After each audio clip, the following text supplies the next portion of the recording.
Another day, another Xbox video. Because I am an Xbox YouTuber, maybe these Xbox YouTubers needed a kick in the pants to have someone who will spit more realistic stuff and, well, not Xbox influencer going out to lunch and having a good time with Phil Spencer sort of narratives. I'm just kidding. It doesn't really matter at the end of the day because Xbox is a focal point right now because there's been a lot of stuff to talk about. Of course, all of the Game Pass stuff, all of the price raises. It hasn't exactly been a banner year for Xbox in 2025 in the eyes of a lot of consumers. But one thing we've talked about recently is, of course, the alleged cancellation, delay, some sort of, second guessing about Xbox's next generation console. Now, Sarah Bond came out there and was talking about it, the biggest technological leap ever seen from generation to generation. I mean, I completely doubt, like, how are you going to say that? Like, we went from 2D SNES sprites to 3D N64 sprites. We went from, the Sega Genesis to the Saturn. We went from the Saturn to the Dreamcast. These are massive technological leaps. And we're at the age of diminishing returns with things like visuals and stuff like that. But maybe Xbox has some fancy sort of metric that they're using to justify saying these sorts of things, or maybe they're just talking out of their ass because they like to do that from time to time. Now, when it comes to the next generation Xbox console, it seems like this was slated for a potential 2026 release, but is it canceled? Is it up in the air? Is it delayed? Nobody really knows because it seems like Xbox is living each day as a separate day and then taking it as it comes and making decisions based upon that. Well, the Xbox deal for the next generation console is, of course, not just with them, but also involving AMD.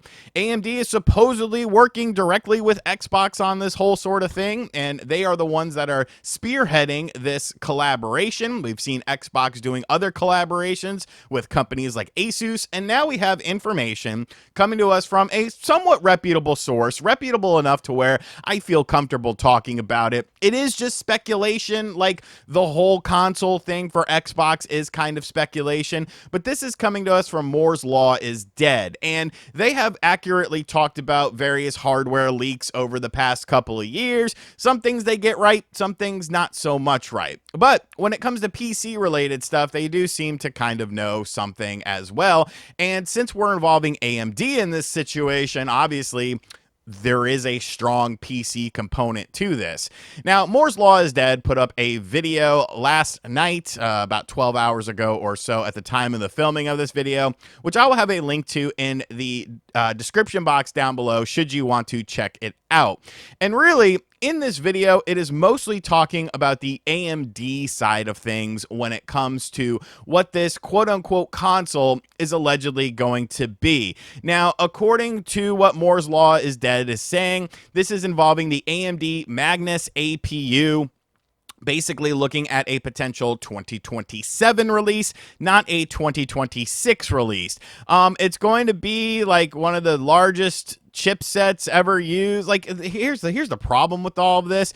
There's so much technical mumbo jumbo for like PC gaming stuff, and I get it, people love PC gaming. I am not a personal computer gaming person, so when you talk about stuff like die sizes and GPU die sizes and stuff like that, it means absolutely like nothing, like beyond underneath nothing. Like it means it's just mumbo jumbo to me.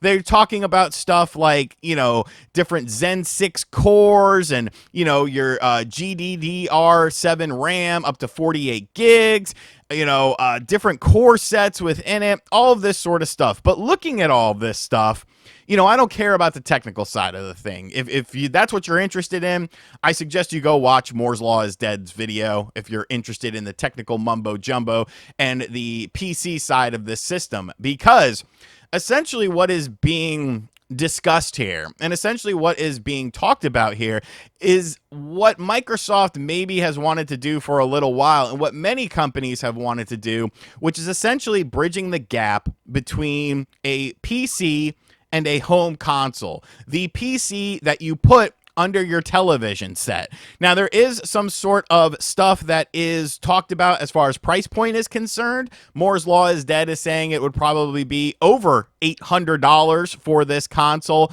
which is essentially trying to, be this PC console hybrid that can run a version of Windows on it, but also act like a home console. And we know that this is something that companies have been interested in to varying degrees as far as bridging that gap between PC and console gaming. Now, to me, that gap exists because people don't like, console gamers just want a box that they can play games on. They don't want to fiddle with a bunch of stuff. They don't want to fiddle with different storefronts and all of this sort of stuff. They just want to be able to pick a game, play a game that is optimized for the best ability to their knowledge for the system, and then roll with it. Whereas with PC is an ever-evolving marketplace, so there's always things changing within the PC side of gaming things. But here's where things get interesting, because if you are trying to bridge that gap between the home console and the PC, which, when you look at stuff like the Asus ROG Xbox Ally, that's kind of what they're trying to do, have all these different marketplaces available on an Xbox branded device that, I guess they think that helps with brand recognition and stuff like that. You are going to run into a massive problem, especially if this thing is running a version of Windows. You can, of course, access different storefronts when it comes to things like this. There's the Steam storefront, GOG, Epic Games, all of this sort of different places to buy your video games. And if you're making a system that is a hybrid system that is going to allow these different storefronts on here, wouldn't you be running into a similar situation that you ran into with Call of Duty and Game Pass? Because you were upset that Call of Duty didn't sell great on, Xbox, and it didn't spike the amount of Game Pass subscriptions that you were hoping for, essentially thinking that you were going to double your output of how many people signed up for Game Pass. It did not do that. It came well short of that, and it doesn't seem like it is, increased a trajectory for Game Pass subscriptions to stay on the rise. That's just one thing in a storefront that you own, that you are running. So now we're having to worry about Steam. Now we're having to worry about GOG, places that constantly have deep sales on games, places that constantly have your library of games attached to it, places that constantly have various benefits of using their service over another service. So now you're going to be competing with multiple different storefronts and still expecting people to purchase games through the Microsoft storefront here. I don't understand how that really makes sense, especially if you're so concerned about that loss of money with Call of Duty, the $300 million or whatever. Now you're just increasing the amount of competition that you have. Trying to bridge this gap between PC and console gaming is a very tough thing. And when you look at something that is essentially a dedicated console that also operates as a PC, you're going to run into the fact that console gamers aren't necessarily going to be super interested in it because it still does have that PC stuff involved with it, meaning you have to customize things and tinker with different options, worry about DRM and all sorts of stuff like that. PC gamers might not be interested in this because their PC rig is probably already more powerful than what you're trying to do with this as far as the PC side of gaming is concerned, and they can always upgrade or interchange parts on their PC, whereas with this console, I'm sure it's not going to be something like that. I'm sure it's going to be a more closed box system where you can't just necessarily update your graphics card or anything on that or tinker with different settings. It's kind of established in stone, So it's like, is it good enough for PC gamers to want to buy it? Is it good enough for console gamers to want to try PC gaming if this is indeed the direction we're going in? And by the time that this console is allegedly going to be launched, talking about over $800, I guess you are trying to tap into the PC market because you're kind of like, well, this is like a pre-build that's cheaper than, a lot of these other PCs out there. But a PC could do a lot of other stuff that, this console can't. But how much of a PC is it? Like, can I edit videos? Can I download programs and stuff on it if it's running a version of Windows? What did I say in yesterday's video? Or maybe it was the day before. Xbox is trying to be everything to everyone. And you can't do that. You have to kind of focus in on a main goal, on a main sort of directive, on a main sort of idea that you're going to build upon. It used to be our main focus is the Xbox console and it's Xbox Live. And then he kind of shifted it to Xbox Game Pass. And then he kind of shifted it to, we're going to buy up all these studios so that Xbox Game Pass is even better. And then he kind of shifted it to, well, wait, everything is an Xbox. So we don't care if you buy the games. We want you to play them, and we want you to play them on whatever platform you want. But also buy our hardware that we keep raising the price of, and now get Game Pass, so we're also raising the price of. You can't be everything to everyone. And I think Xbox is slowly but surely learning that. So I don't know. I don't know. This whole thing just sounds, I don't know. It sounds like a Hail Mary. Maybe it'll set the world on fire.